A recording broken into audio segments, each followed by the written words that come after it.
오늘 우리에게 주시는 하나님의 말씀은 마태복음 13장 31절부터 32절까지 말씀입니다. 또 비유를 들어 이르시되 천국은 마치 사람이 자기 밭에 갖다 심은 겨자씨 하늘 같으니 이는 모든 씨보다 작은 것이로되 자란 후에는 풀보다 커서 나무가 되매 공중의 새들이 와서 그 가지에 깃들이느니라. 아멘.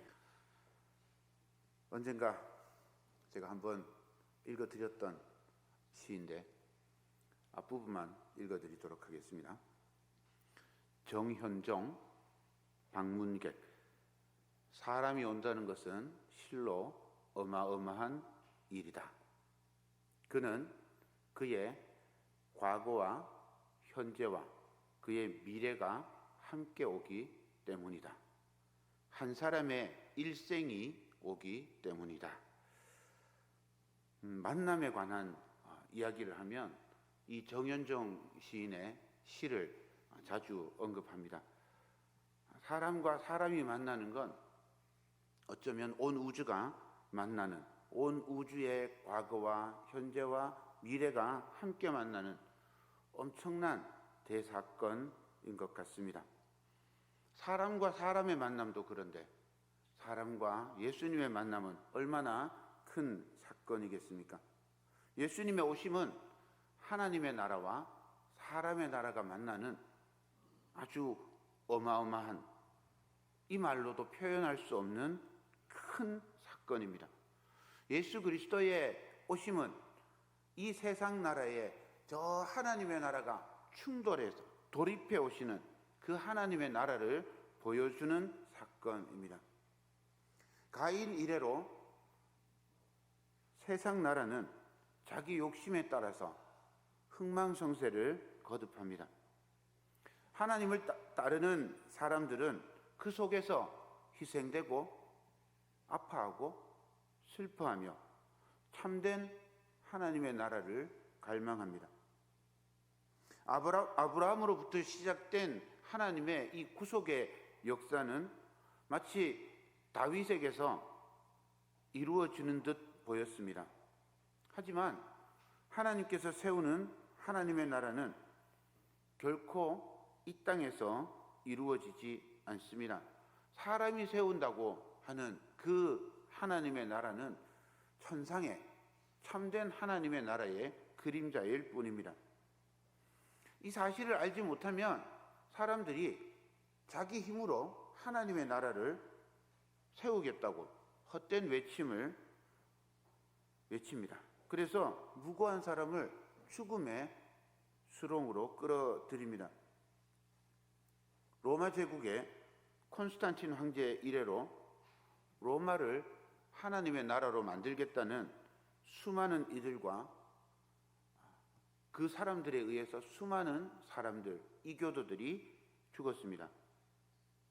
중세시대에는 하나님이 지배하는 나라를 만든다는 명목으로 어린이까지 군대로 동원하고 죽이고 노예로 팔고 성지를 회복한다는 명목으로 다른 나라를 침략하고 약탈했습니다.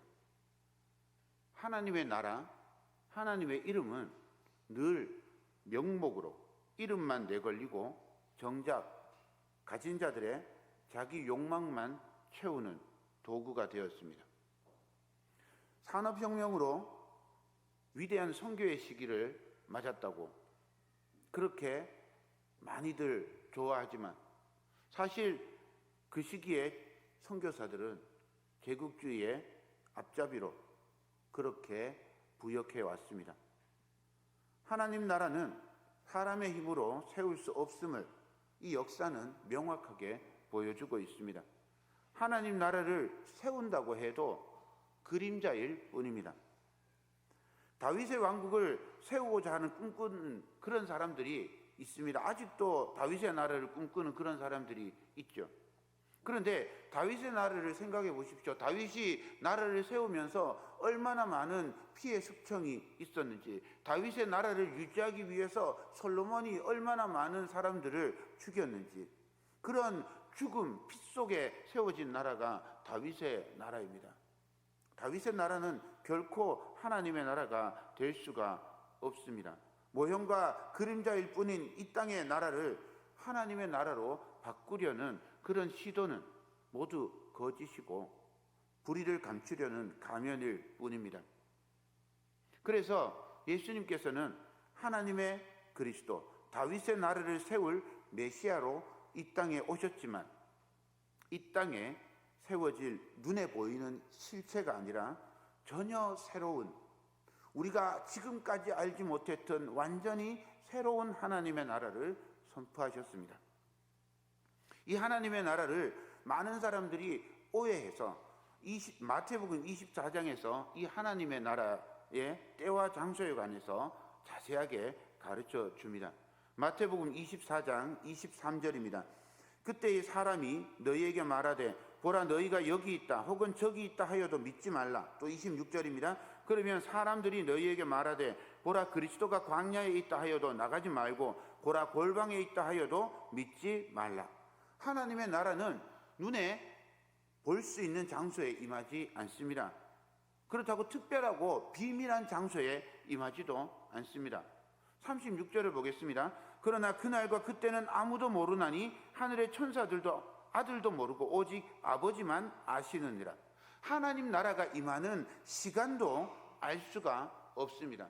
하나님의 나라가 언제 어디에 임하는지 아무도, 심지어 예수님마저도 알지 못한다고 그렇게 말씀하고 계십니다. 그러면 하나님의 나라를 기다리는 우리는 하나님의 나라를 어떻게 대처하고 맞이해야 할까요? 24장 42절과 44절입니다. 그러므로 깨어 있으라. 어느 날에 너희 주가 임할는지 너희가 알지 못함이니라. 이러므로 너희도 준비하고 있으라. 생각하지 않은 때에 인자가 오리라. 마태복음 24장에서 알려주는 하나님의 나라는 언제 어느 때 어떻게 임할는지 알 수 없다. 하지만 하나님의 나라는 반드시 임할 것이기에 깨어 준비해야 한다라고 가르쳐 주고 있습니다. 예수님께서 이 하나님의 나라가 어떤 나라인지, 그래서 어떻게 하나님의 나라가 임하고 있는지를 우리가 알 수 있는지를 가르쳐 주십니다. 이건 마태복음 13장에 나옵니다. 예수님께서 가르쳐 주신 하나님의 나라가 어떤 나라인지 이렇게 13장을 쭉 요약해서 소개를 해주면요, 하나님의 나라는 말씀으로 시작되는 나라입니다. 그렇지만 이 말씀이 심어진 밭의 상태에 따라서 말씀이 결실하지 못하는 곳과 결실하는 좋은 땅이 있다고 가르쳐 줍니다. 하나님의 나라는 처음에는 아주 작고 조용하게 시작하지만 나중에는 아주 크게 확장되어서 새들이 찾아오고 반죽 그릇을 가득 채우도록 현저하게 확장된다고 그렇게 가르쳐 주고 있습니다. 하나님 나라는 가진 모든 것과 바꿀 만큼 소중한 절대적 가치를 지니고 있는 나라입니다. 그런데 이 하나님의 나라가 확장되는 속에 하나님의 백성들, 선한 사람들만 모여 있으면 참 좋겠지만 선인과 악인이 함께 공존합니다. 그래서 하나님의 나라를 인내로 기다리는 알곡이 있지만 악도 함께 있어서 형제 자매를 해치고 실족하게 합니다. 그래서 마지막 심판이 있습니다. 이것이 13장에서 가르쳐주는 하나님의 나라의 이야기입니다. 하나님의 나라는 가장 작고 미약한 그런 운동이었습니다. 하나님 나라 운동의 시작은 예수님께서 하나님 나라의 운동을 시작하시고는 십자가에 달려서 죄인으로 죽었습니다. 지도자가 죽으면 살아남는 운동이 없습니다. 그런데 예수님이 부활하신 것처럼 사라질 교회가 다시 일어나고 하나님의 나라를 전파하기 시작했습니다. 이 사실이 사라져야 될 하나님의 나라가 십자가에 달려 돌아가신 예수님이 부활하신 것처럼 다시 부활해서 그 돌아가신 예수님을 복음으로 막 전파하고 있는 게 이 로마 제국에서는 이해할 수가 없었습니다. 로마 제국은 힘으로 세상을 지배했습니다. 정복한 나라가 항복하면 돌봐주고 도전하면 가차없이 잔혹하게 죽였습니다. 십자가가 그 폭력과 억압의 상징입니다. 예수님께서 십자가에 달려 돌아가셨다라고 하는 말은 그냥 단순히 죽었다라고 하는 의미가 아닙니다. 로마 제국에 도전하다가 참혹하게 죽임을 당한 로마 제국의 반역자다라고 하는 사실을 알려주는 거죠. 그래서 십자가라는 극형을 당한 겁니다. 이제 반역자와 관련된 모든 사람들은 예수님과 마찬가지로 십자가의 극형을 당하게 될 겁니다. 그런데 언제 죽을지 모를 이 사람들이, 그래서 골방에 숨어 있고 다 뿔뿔이 흩어져서 떠나 있던 이 사람들이 어느 틈엔가 다시 모여서 당당하게 예수님을 전파합니다. 그 전파하는 과정들을 보면서 로마 황제는 자기의 정치적 입지가 위험해지면 그 본보기로 가장 미천하고 보잘것없던 그리스도인들을 희생양으로 삼아서 자기의 입지를 공고히 합니다. 황제가 실수하면 그리스도인들을 내세워서 콜로세움이라는 그런 큰 경기장에 그리스도인들을 몰아놓고 사자나 표범이나 악어나 이런 굶주린 짐승들을 풀어놓습니다. 그래서 고난 속에 순교하게 만듭니다. 그렇게 로마 시민들이 황제에게 쏠렸던 관심을 그 그리스도인들을 잔악하게 죽이는 것으로 그걸 유희 삼아서 로마 황제를 비난하던 목소리들을 돌렸던 거죠. 그런데 이 죽어가는 이 사람들이 죽음의 자리에서도 하나님을 향한 사랑과 그리스도에 대한 믿음을 저버리지 않는 거예요. 비난하고 조롱하고 그리스도인들이 죽는 걸 보면서 낄낄대고 웃던 박해하고 탄압하던 사람들이 오히려 궁금해서 질문을 하게 됩니다. 죽음의 공포, 곧 고문의 그 아픔을 견뎌내는 저 힘은 어디서 나올까? 순교하는 사람들이 똑같이 자기 믿음을 고백합니다. 나는 그리스도인입니다. 내가 그리스도인으로 불리는 것을 아무도 막을 수 없습니다. 누구도 내가 그리스도를 믿는 것을 방해할 수 없습니다. 어떤 것도 내가 그리스도인임을 부정하게 할 수 없습니다. 초대교회 하나님 나라 운동은 너무도 미약했습니다.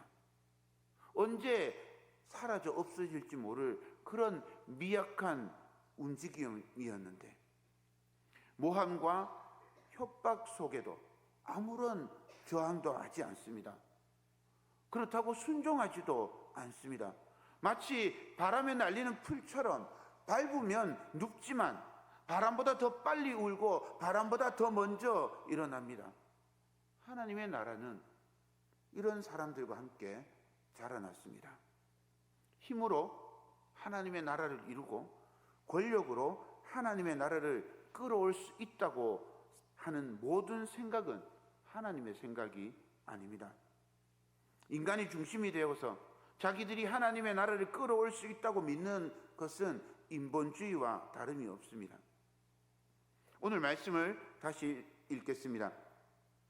또 비유를 들어 이르시되 천국은 마치 사람이 자기 밭에 갖다 심은 겨자씨 한 알 같으니 이는 모든 씨보다 작은 것이로되 자란 후에는 풀보다 커서 나무가 되매 공중의 새들이 와서 그 가지에 깃들이느니라.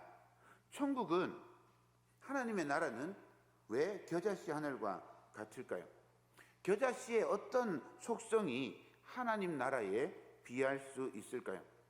겨자씨가 무슨 씨인지 우리 잘 모릅니다. 예전에는 야생 담배씨를 겨자씨라고 그렇게 팔기도 했답니다. 사진 한번 보여주세요. 이게 야생 담배씨랍니다. 저 옆에 있는 게 자입니다. 옆에 양쪽에 있는 게 잔데, 이쪽에 있는 건 인치고요, 이쪽에 있는 건 센치예요. 그러니까 오른쪽에 있는 게 센티미터인데, 보면 겨자씨, 저 담배씨 한 알이 1mm도 되지 않습니다. 사람들이 재어보니까 0.2mm 뭐 이렇다고 얘기를 하는데, 이렇게 작은데 이게 사실은 겨자씨가 아니라 담배씨였답니다. 그러다가 이제 우리나라 사람들이나 이런 사람들이 이제 외국에도 많이 가고 이스라엘에 가서 연구도 많이 하고 이러면서 겨자씨가 뭔지 찾아냈어요. 찾아냈는데 보니까 겨자씨가 유채꽃 같은 거예요. 다음 사진 한번 보여주세요. 이게 뭔가요? 유채꽃 아닌가요? 우리가 얘기하는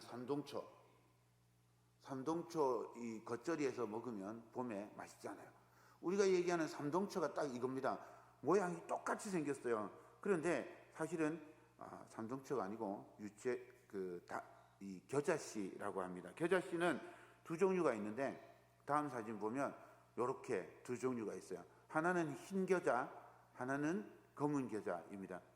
보통 재배하는 겨자는, 갈릴리에서 볼 수 있는 겨자는 흰 겨자입니다. 우리가 앞에 사진에서 봤던 그 겨자이고요. 들에 있는 겨자들은 이 검은 겨자입니다. 야생 겨자는 검은 겨자입니다. 생긴 건 비슷하게 생겼더라고요. 80년대에 성지순례 갔다 온 분들이 씨앗을 갖고 오는데, 그 씨앗은 담배 씨앗입니다. 그것을 겨자씨라고 다음 화면에 보면 비교해 놓은 거죠. 이게 담배 씨앗하고 흰 겨자 씨앗이 이렇게 차이가 많이 납니다. 흰 겨자 씨는 한 2mm 정도 된답니다. 그러니까 거의 10배 정도 차이가 나는 거죠. 제가 왜 이 사진을 보여주는가 하면요, 이 흰 겨자는 작은 씨앗이지만 겨자씨 중에서, 씨앗들 중에서 가장 작지 않습니다. 그냥 길거리에서 볼 수 있는 많은 씨앗들 중에, 많은 풀들 중에 하나가 겨자입니다. 우리는 자꾸 어디에다 집중을 하는가 하면 겨자씨가 얼마나 작은가, 여기에 집중해요. 얼마나 작아야 되는가. 우리나라의 씨로 치면 상추씨 아니면 유채씨 요 정도보다 조금 더 클 겁니다. 얼마나 작은가에 집중을 하고, 겨자가 싹이 나서 자라면 얼마나 크게 자라는가에 집중을 합니다. 그런데 사실 예수님이 말씀하신 건 이런 이야기가 아닙니다. 하나님의 나라는 아주 흔하고 보잘것없는 겨자씨처럼 시작한다. 그런데 그게 나중에 자라서 새들이 깃들인다. 이 말씀을 해주고 싶은 거죠. 예수님께 찾아온 사람들이 어떤 사람들입니까?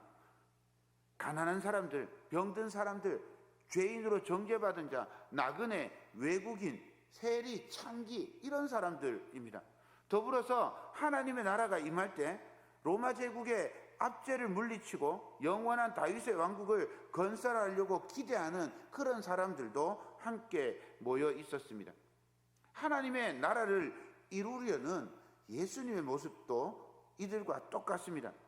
목수의 아들로 태어나서 구유에서 첫날 밤을 맞이했고, 헤롯을 피해서 이방 땅 애굽으로 도망해야 했던 인생, 한 곳에 정착하지도 못하고 이것저것 옮겨 다녀야 하며 살아야 했던 인생, 뭐 하나 내세울 것도 없고 자랑할 것도 없는, 보잘것없는 인생입니다. 예수님의 모습을 이사야에서는 이렇게 기록하고 있습니다. 이사야 53장 2절 그리고 7절 말씀입니다. 그는 주 앞에서 자라나기를 연한 순 같고 마른 땅에서 나온 뿌리 같아서 고운 모양도 없고 풍채도 없은즉 우리가 보기에 흠모할 만한 아름다운 것도 없도다. 7절 그가 곤욕을 당하여 괴로워할 때에도 그의 입을 열지 아니하였으며 마치 도수장으로 끌려가는 어린 양과 털 깎는 자 앞에서 잠잠한 양같이 그의 입을 열지 아니하였도다. 눈을 닫고 찾아봐도 로마 제국의 백인장을 상대할 수도 없을 것 같은, 로마 제국의 그냥 군병 하나도 상대할 수 없을 것 같은 예수님의 모습입니다. 마태복음 8장 20절입니다. 예수님께서 이르시되 여우도 굴이 있고 공중에 새도 거처가 있으되 인자는 머리 둘 곳이 없다 하시더라. 머리 둘 곳도 없는 예수님, 이스라엘 사람들이 기대하고 예수님께 모였던 사람들이 바라던 그 하나님의 나라는 눈에 보이는, 그리고 힘이 지배하는 로마 제국과 견줄 수 있는 제국이었습니다. 그렇지만 예수님의 입성은 화려한 대신에 초라한 나귀, 두 발을 나귀를 타고 입성하는 거 한번 생각해 보세요.